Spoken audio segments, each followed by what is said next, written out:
Chaîne d'information, à savoir. Pour réaliser sa fonction d'usage, un système technique a besoin d'une chaîne d'information associée à la partie commande. Elle est composée de plusieurs blocs fonctionnels.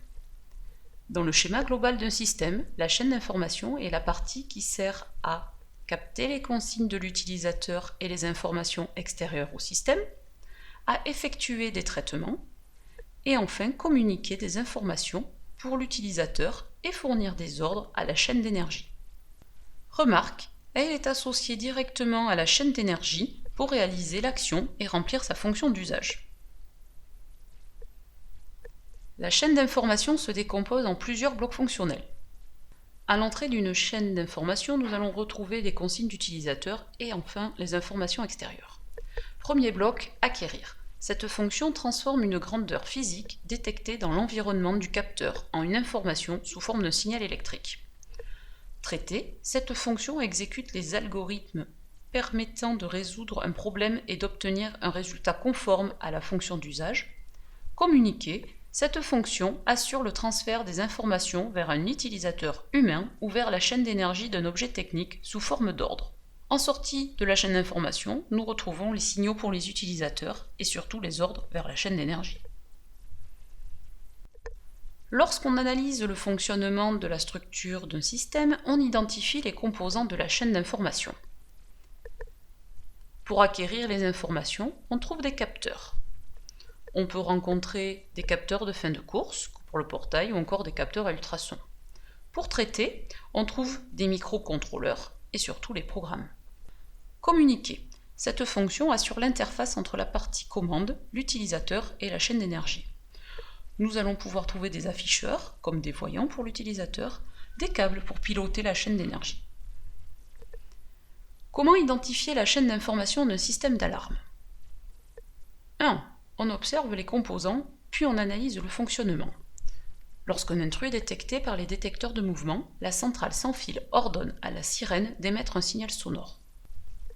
2. On repère les composants d'acquisition, de traitement et de communication.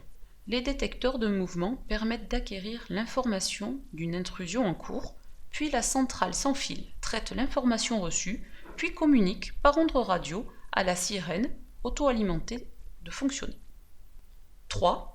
On complète les 3 blocs fonctionnels de la chaîne d'information en indiquant les composants, puis les informations et signaux qui circulent.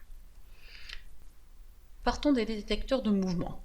Le mouvement sera en entrée de la partie acquérir et sera traité sous forme d'information de type intrusion.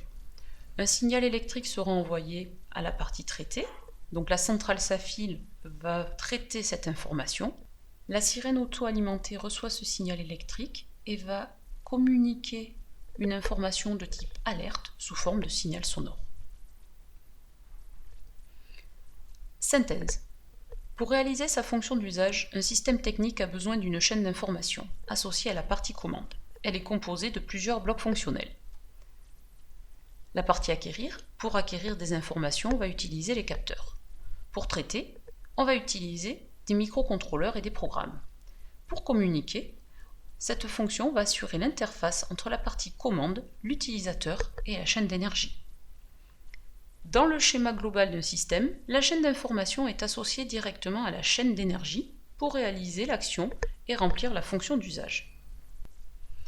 À retenir, une information est un message à communiquer et un signal, sonore ou lumineux, est le support physique qui va porter une information.